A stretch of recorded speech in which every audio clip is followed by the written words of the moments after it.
हो सर. वैद्यकीय शिक्षण विभागाचा कार्यभार मी पुन्हा स्वीकारल्यानंतर आज शेंडा पार्कमध्ये येऊन वैद्यकीय आपलं महाविद्यालय आहे त्याची पाहणी केली.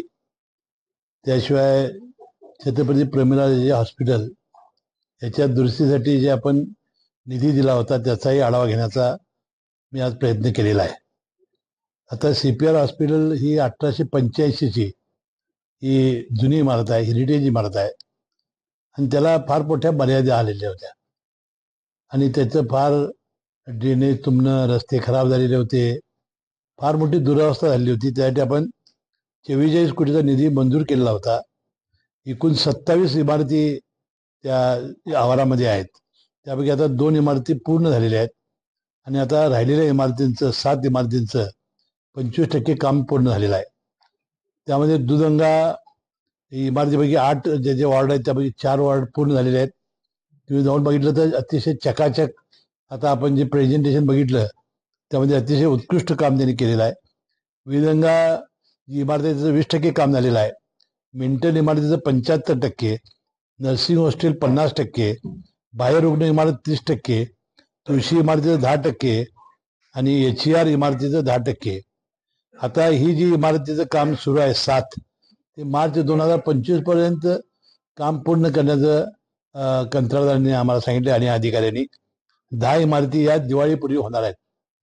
सब्जेक्ट टू त्यांना निधी दिल्याप्रमाणे निधी आपण दिला की तशा त्या इमारती पूर्ण करणार आहेत. त्यामुळे CPR याचा पूर्णपणानं चेहरा आणि मोहरा आपला बदललेला दिसेल आणि नवीनच एक हॉस्पिटल तयार झालेलं आपल्या लक्षामध्ये येईल. तर या शेंडा पार्कमध्ये जवळजवळ 30 हेक्टर जमीन आपल्याकडे आहे आणि त्याचा एक लेआउट त्यांनी चांगला तयार केलेला आहे.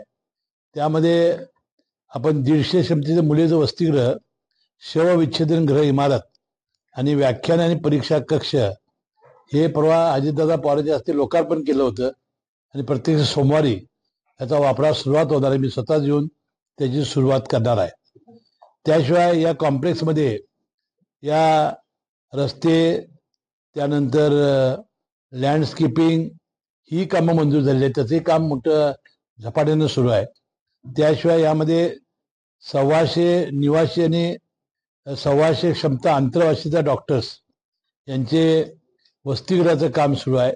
महिला वसतिगृहाचं काम चालू आहे.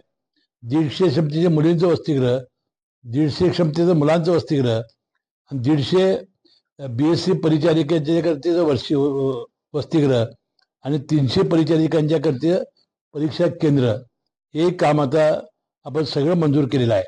त्याशिवाय कामाच्या निविदा निघालेल्या आहेत. त्यानंतर आता कॉन्ट्रॅक्टर फिक्स झालेला आहे. त्याशिवाय न्याय वैद्यकशास्त्र इमारतीचं काम आणि बॅडमिंटन कोर्ट हे देखील यामध्ये हाती घेण्यात आलेले आहेत. मला वाटतं हे सगळं काम हे किती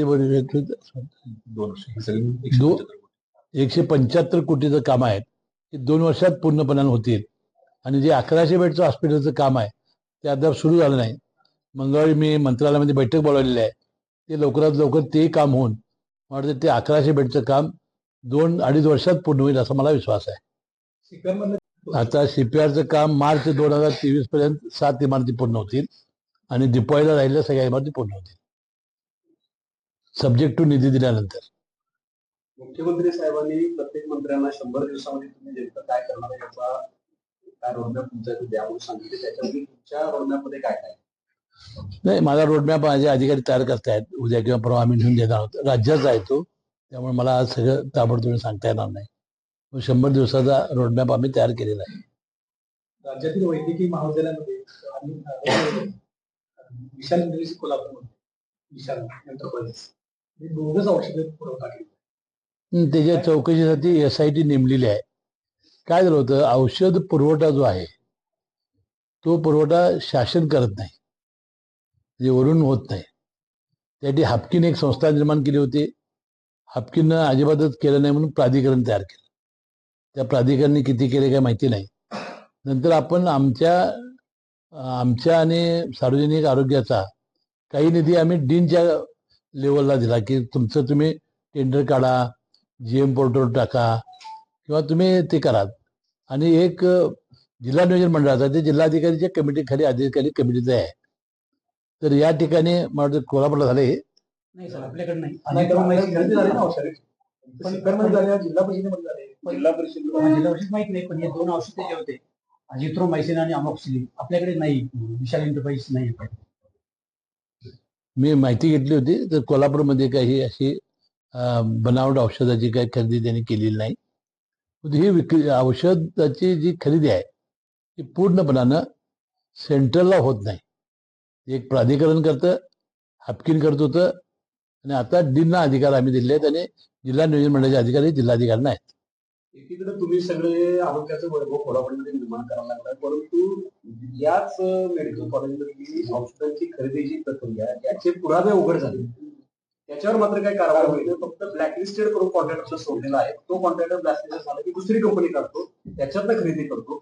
ज्या मुलांचं पत्र आहे की आम्ही दर करारपत्र स्थिती आमचं नाही आहे, बोगस दर करारपत्रकाच्या आधारे 25 कोटीहून अधिक खरेदी नाही, झाली. त्यामध्ये दोन प्रश्न होते. मी याची चौकशी केली होती. एक, कुठल्या कंपनी नाव दे ब्लॅकलिस्ट केलेली, न्यूटन काहीतरी त्याला ब्लॅकलिस्ट केलं होतं. त्याला एफडीएनं त्याच्यावर केस घातली होती आणि त्याला अटकही झाली होती. ते आता न्यायप्रविष्ट आहे. म्हणजे जे करायचं होतं शासनाने शेवटचं टोक त्यामध्ये गाठलेलं आहे. आता दुसरी जी कंपनी आहे की दरपत्रक तुम्ही म्हणताय त्याची चौकशी सुरू आहे. मला वाटते त्याबद्दल आपण आयुक्तांच्या अधिकारी कमिटी नेमली होती, त्यांनी रिपोर्ट दिलेला आहे, त्याच्यावरही कारवाई होईल. पण थोडस याच्यात दिसतंय वरिष्ठ पातळीवरून अधिकाऱ्यांच्याकडून सुद्धा या सगळ्यांना अभय द्यायचं असं दिसत. अभय नाही, कुठल्या जोपर्यंत मी आहे तुम्हाला अभय नाही. पर्याय कुठले त्यांना उपलब्ध होता कामा मी आहे तुम्हाला अभय नाही. कंपनी चेंज करून बदलून पुन्हा केलं जातं. नाही, तो भाग वेगळा आहे. ती जी कंपनी जोपर्यंत बदलली किंवा काय केली हे काय अधिकाऱ्यांच्या लेवलला लक्षात येणार नाही किंवा कुठल्याही पातळीवर लक्षात येणार नाही. आपण ऑर्डर दिलेला माल व्यवस्थित आलेला आहे का नाही, आपल्या नॉर्म प्रमाण आहे का नाही, एवढं बघण्याचं काम यांचं आहे. साहेब, खोटं दरपत्र काढून 5 कोटीचा माल ज्यांनी पुरवला त्याच्यावर गुन्हा दाखल व्हायला तो पाहिजे. आता तो होईल की, तो आपण करणारच आहोत. आता त्या निवडणुका लागल्या होत्या, तो होणारच, 100% होणार. साहेब, ते सीव्हीटीसीचा 23 कोटीचा प्रस्ताव 52 कोटीवर, ते नेमकं काय किंवा कुठलं सीव्हीटीसी आपला सीपीआर काय कुठलं? इमारत आहे, ऑलरेडी जुनी इमारत आहे. कुठं केलं आपण? देवरे सर नाही ते बरोबर आहे त्यात काही असं नाही, नवीन जागा नाही, घेऊन जागा पाठीमागे राष्ट्रपती इमारत होऊ शकते ना. नाही, त्याच्यामध्ये त्याची कसं आहे दाखवली माहिती जर 52 कोटी असते. आहे का? अद्याप कशाचं CVT असं देवरे साहेब ते ऑपरेशनचं नवीन केलं आपण? जुनच आहे 2023 नाही पण आपण प्रशासकीय मान्यता वगैरे दिली. दिली सर. कामही सुरू झाले, हा. 4 दिवसात कम्प्लीट होऊन जाईल त्यांचं काम. हा. त्याच्यामध्ये अद्याप यंत्रसामुग्री फार आहे. ते असं काही नाही की फक्त ते बांधकामाचे वगैरे. आपल्याला मी सांगेन डिटेल सांगतो तसं. पण 52 कोटी सर, 52 कोटी, आहे 52 बघा. कोटी. आता एकेका इक्विपमेंटच्या अद्यावत जे आहे ना ते फार किमती आहेत आणि चांगले इन्स्ट्रुमेंट आहेत. ते करत असताना जुनी मशिनरी ठेकेदारांना कुणाला देणार याच्यावर साहेब जरा लक्ष द्यायला लागणार. बऱ्याच चर्चा काय काय वेगळ्या ऐकूया लागल्या. आमचं हेच म्हणणं आहे, कोल्हापूरचे आमचे मंत्री असताना आणि एकीकडे हे सगळं उभं असताना त्यातली बोगसगिरी पण उघडकीला यायला पाहिजे, हे त्यातला सगळ्यात महत्वाचा विषय आहे. ते आम्हाला सांगत चला तुम्ही काय असेल तर. काढली जात नाही, गाड्या कोणी आणून महिने किती वर्ष अतिक्रमण आहे, तर दरवेळेला वाढच होते. तिथं दादागिरी संघटनांची वाढलेली आहे आणि बाहेरच्या लोकांची दादागिरी मग हे वाढली. डीनने म्हणून काढली पाहिजे ना. अतिक्रमण आम्ही काढून टाकतो. गाड्या बाहेरच्या काढा ना. कोर्टाचा निकाल आलेला आहे आमच्या बाजूला. ते अतिक्रमण आम्ही काढतो 2-3 दिवसात. तुम्ही 8 दिवसात काढा ते.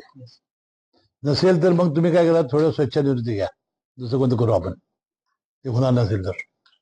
साहेब, आपण कॉलेजेस म्हणजे मेडिकल तुमच्याकडे